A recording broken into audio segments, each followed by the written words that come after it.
بسم الله الرحمن الرحيم. هذا waxaan gelaynaa fasalkii sideedaad sifatayeed waxay noqonaysaa xubinta toddobaad ee xubnaha hadalka af Soomaaliga. casharku waa 11 marka waxaan isweydiinaynaa su'aasha waa maxay sifatayeed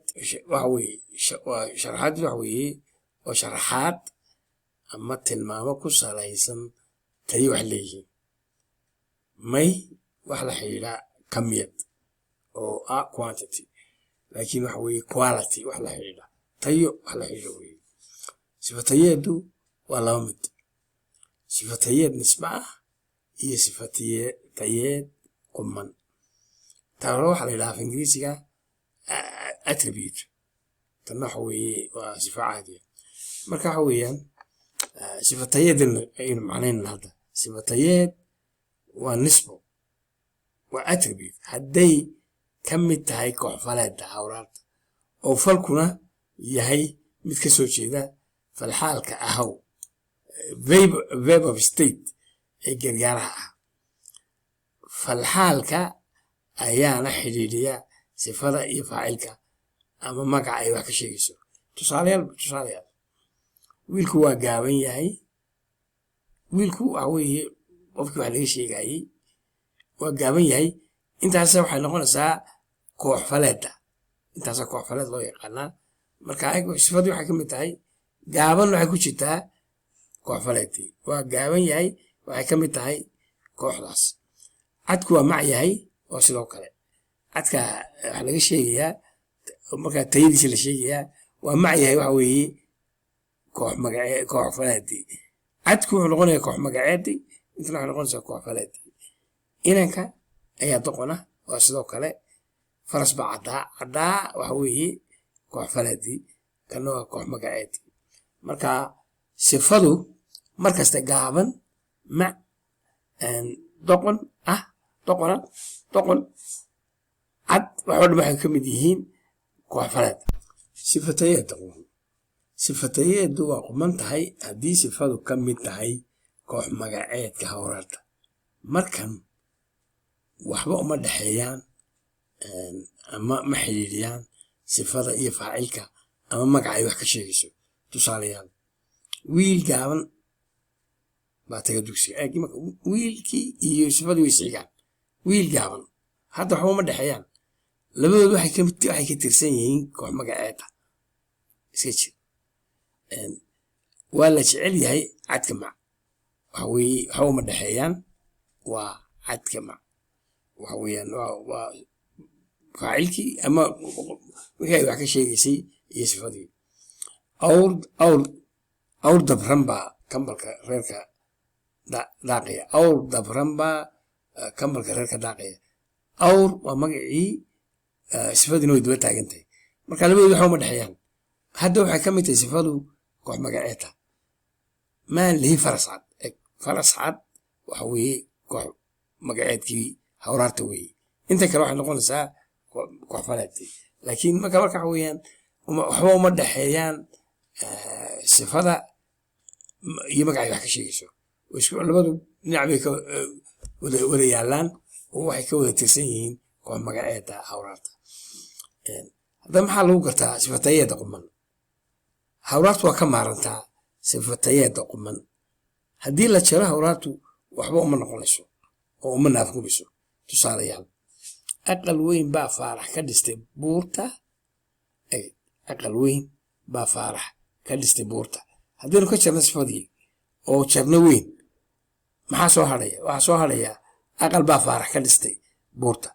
hawraartii wax alla waxay u noqonaysaa ma jirto haddii laga jaro sifada quman. bisad cad baa loo joogtaa aqalka. bisad haddaan cad ka saar sifadii waa cad. haddaan ka tuuro oo aan ka saaro meesha maxaa soo hadhaya? bisad baa noo joogta aqalka. marka halkaa waxaad ku arkaysaa oo cad in aan sifada quman waxba u noqonin haddii laga jaro sifadii. waafaqa sifada guud ahaan. waafaq waxa la yidhahaa waa accord. waxa weeye magaca iyo sifadu sidaas waafaqayaan. sifadu waa waafaqdaa magaca ay wax ka sheegayso. tirada ayaanay ku waafaqdaa.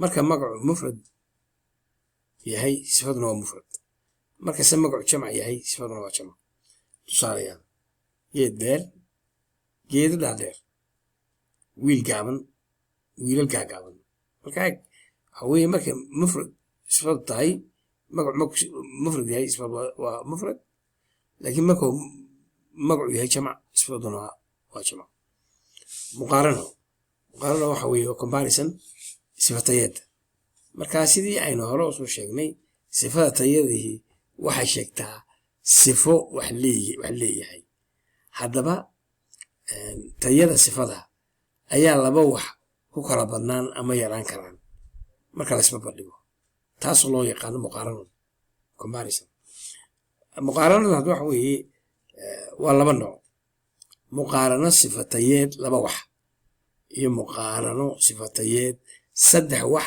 ama ka badan muqaarano sifatayeed laba wax aynu ka eegaynaa oo tawra tusaalayaal cali waa dheer yahay sifatayeed waa dheer weeyaan axmed baa ka dheer waa horan labaad horan saddexaad waxay noqonaysaa cali baa ka gaaban axmed marka laba la isu sifaynaya waxa weeye laba la iska rab dhigayaa markan cali waa dheer yahay waa caadi axmed baa ka dheer marka axmedii baa la sugaya cali haddana gaabnaantii baa waxa weeye cali baa ka badsaday axmed cali baa ka gaaban axmed marka sidaasay u kala badsanayaan sifooyinka tayadaha بعد واحد من مقارنة صفتيات saddex wax ama ka badan marka sifatayada waxyaalo saddex tir ahaan ama ka badan la isu qiyaasayo ama la isu muqaaranaynayo waxa dhacda sida badan in sifadaas mid kaga badnaado ama kaga yaraato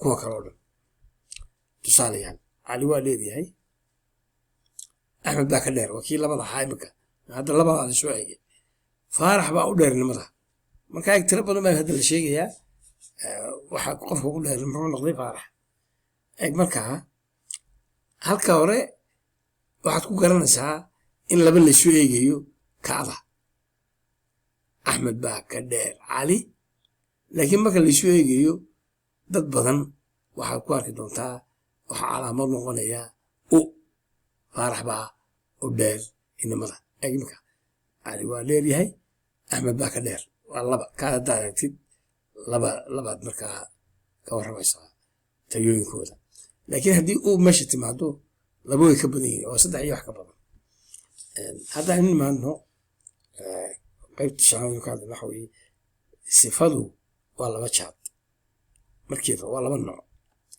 sifa asal ah oo sidaas ku samaysa markii horeba afka ku soo gashay iyo sifo samaysa mar dambe la sameeyey sifada asalkii waa sifo aan samaysayn hore u jirtay oo eg tahay in sideeda lagu barto oo la xafido tusaalayaal dheer shilis cad madow cad kuwaas waa sifooyinka asalka ah aan wax kalaba hayna sifo una dhalan ahaanba ee afka ku jira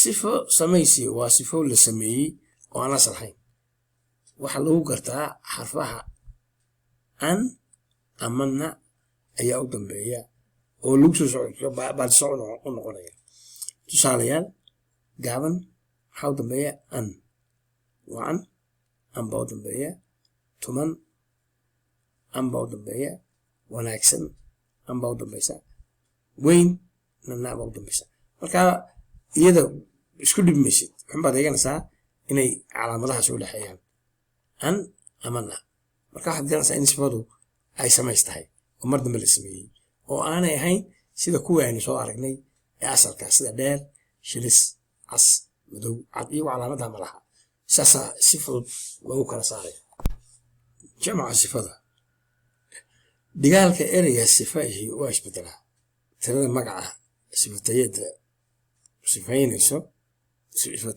sifaynayso ayuu isla bedelaa waa waafaqii waxaynu ka hadlaynaa marka ay tirada badan tahay tirada magac badan tahay sifaduna way badnaanaysaa ama way raacaysaa way waafaqaysaa masalan tusaalayaal المفرد يجمع بينه كلمة دير دا دير جابن دا جابن شلس شلس عد عد مدو مدو waxa weeye tira waxa la raacaya un sidaas marka buuran marka iyadana soo isu waafaqaya